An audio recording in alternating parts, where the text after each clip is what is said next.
맞기도 하고 틀리기도 합니다. 절대 안 됩니다. 이것만 지키면 예방할 수 있습니다. 안녕하십니까? 삼성서울병원 감염병 대응센터장 정두련입니다. 코로나19 예방을 위한 진짜 정보를 알려드리겠습니다.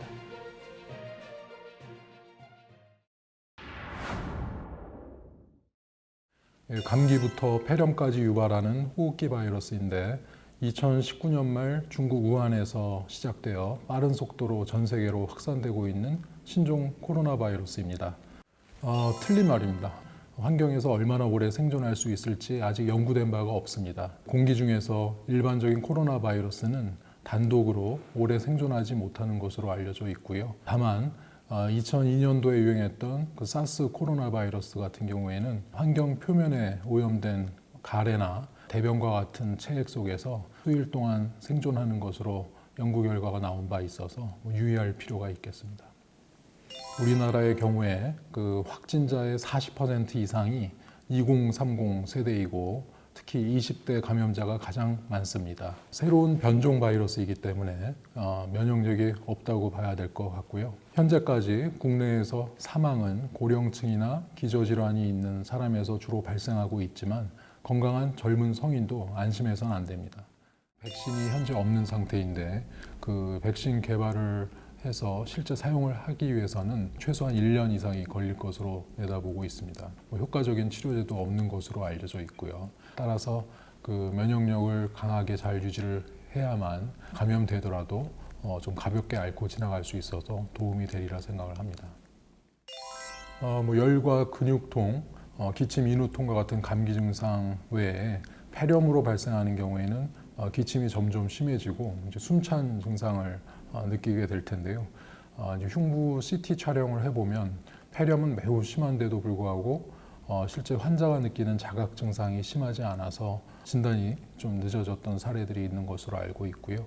두통이나 설사와 같은 증상으로 시작되는 분들도 있어서 진단하는데 좀 애를 먹은 경우들이 있습니다. 코로나 바이러스는 그 춥고 건조된 환경에서 더 잘 증식하는 것으로 알려져 있는데요. 그 여름이 돼서 이제 습하고 좀 더운 환경이 되면 코로나19 확산세가 좀 주춤할 것으로 기대하고 있긴 하지만 현재 더운 나라에서도 이 확진자가 계속 발생하는 것을 보면 또 이와 같이 예단하기 어려운 걸 시사하는 것 같습니다. 세계적으로 이제 확산을 보이고 있는 가운데 이제 국내에서도 이제 전국적으로 소규모의 집단 감염 발생이 이제 반복적으로 발생하고 지속적으로 감염자 수는 증가될 것으로 예측을 합니다. 국민이 외출을 자제하고 그 마스크 착용과 사회적 거리 두기에 적극 동참함으로써 이 감염 발생을 억제하는 데 많은 도움을 주고 있다고 생각을 하는데요. 이러한 노력을 소홀히 할 경우에는 다시 큰 유행이 발생하지 않을까 우려가 큽니다. 좀 반은 맞고 반은 틀리다고 할 수 있겠는데요. 이제 마스크 착용은 이제 다른 사람이 기침이나 재채기를 할 때, 또 이제 큰 목소리로 말을 할 때 비말이나 침이 튀어서 내 코 속이나 입안의 점막에 노출이 돼서 코로나19에 감염되는 것을 차단해주는 역할을 하겠습니다. 하지만 제대로 착용하지 않는다면 그 감염 예방 효과는 보장할 수가 없겠고요. 오염된 손으로 얼굴을 만지면서 감염될 수도 있기 때문에 마스크 착용 외에 손위생도 잘 해줘야 하겠습니다. 반드시 코와 입을 모두 가려주는 것이 제일 중요하겠고요. 마스크에 보시면은 이렇게 약간 구부릴 수 있는 부분이 있는데 이게 이제 콧등 위에 잘 구부려서 완전히 밀착할 수 있게 제대로 잘 착용을 해주셔야 되겠습니다. 또한 이 마스크의 이제 겉면은 사용 후에 바이러스로 이제 오염될 수 있는 부분이기 때문에 이 마스크를 벗을 때 이 겉면에 손이 닿지 않도록 유의하는 게 좋겠고요. 귀에 거는 끈을 잡고서 벗는 것이 제일 중요하겠습니다. 이 마스크 겉면에 손이 닿았다고 생각이 되면 반드시 손위생을 해주시는 것이 중요합니다. 코로나19의 전파는 주로 가까운 곳에서 이제 비말 전파를 통해서 이제 감염되기 때문에 이 경우에는 반드시 보건용 마스크가 아니라 하더라도 덴탈 마스크도 제대로만 착용한다면 상당 부분 예방하는 효과를 기대할 수 있겠습니다. 비말보다 더 가벼운 작은 에어로졸을 통해서 감염될 그런 위험에 있는 그 의료진의 경우에는 좀 더 철저한 그런 보호 장구를 착용해야 되겠습니다.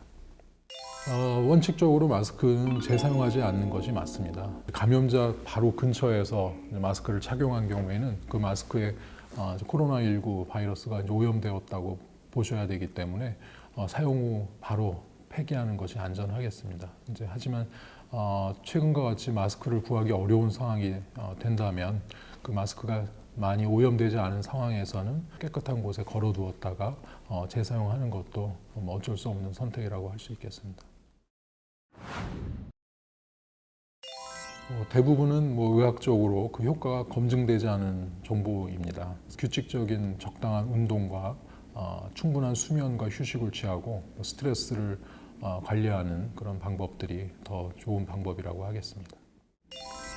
택배 상자 표면에 설령 코로나19 바이러스가 오염되어 있었다 하더라도 이제 배송 기간 동안에 그 바이러스가 계속 생존해 있기는 어렵다고 봐야 될 것 같고요. 다만 그 택배 기사가 혹시 감염되어 있을 경우에는 그 택배 상자에 오염이 되어 있을 수 있기 때문에 택배 우편물 상자를 개봉한 후에는 반드시 손 위생을 해주는 그런 습관을 갖는 것이 좋겠습니다. 가까운 거리에서 여러 사람들과 접촉을 할 수밖에 없는 그런 대중교통을 이용할 경우에는 침이나 이제 비말을 통해서 감염되기가 매우 쉽겠습니다. 또한 그 여러 사람들이 같이 만지는 접촉하는 그런 손잡이 등을 통해서 손이 오염되고 그 손으로 이제 얼굴을 만지게 되면 감염될 수 있겠죠. 반드시 마스크를 착용하는 것이 중요하겠고 수시로 손위생을 하는 것이 감염 예방에 큰 도움이 되겠습니다.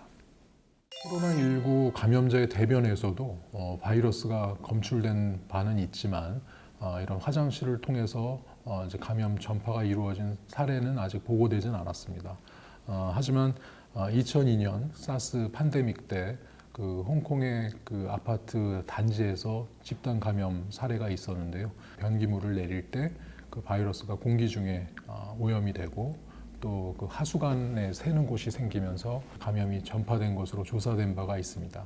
변기를 이용한 다음에 그 변기 뚜껑을 닫고 물을 내리는 그런 습관을 들이는 것이 좋을 것 같습니다. 아무래도 이제 회의를 하다 보면 가까운 거리에 앉게 되고 또 이제 또 대화를 하다 보면 비말이나 침을 통해서 감염될 우려가 있습니다. 메신저라든지 전화라든지 이메일이라든지 그런 것들을 통해서 회의를 대신하는 것이 좋겠고 화상 회의 같은 것도 도움이 될 것 같습니다.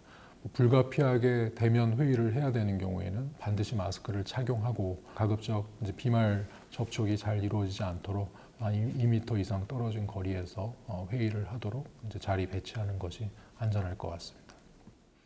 식당에서는 식사를 하면서 마스크를 벗어야 될 수밖에 없기 때문에 식사 중에 이제 대화를 통해서 감염될 우려가 있습니다. 이제 식사 전까지 배식을 하는 그 시간에는 반드시 마스크를 착용하고 식사 전에 직전에 마스크를 벗는 것이 좋겠습니다. 멀리 떨어져서 앉도록 하고 서로 마주보고 식사하지 않도록 한 방향으로 앉아서 식사를 하는 것도 좋겠습니다. 쉽게 극복할 수 있다는 섣부른 자신감도 또 신종 감염병 재응 앞에 쉽게 무릎을 꿇는 것도 모두 피해야 되겠습니다. 코로나19에 대해 잘 이해하고 기본 개인 위생 수칙을 잘 준수하면서 환자 그리고 나와 가족, 동료의 건강을 잘 지키시기 바랍니다.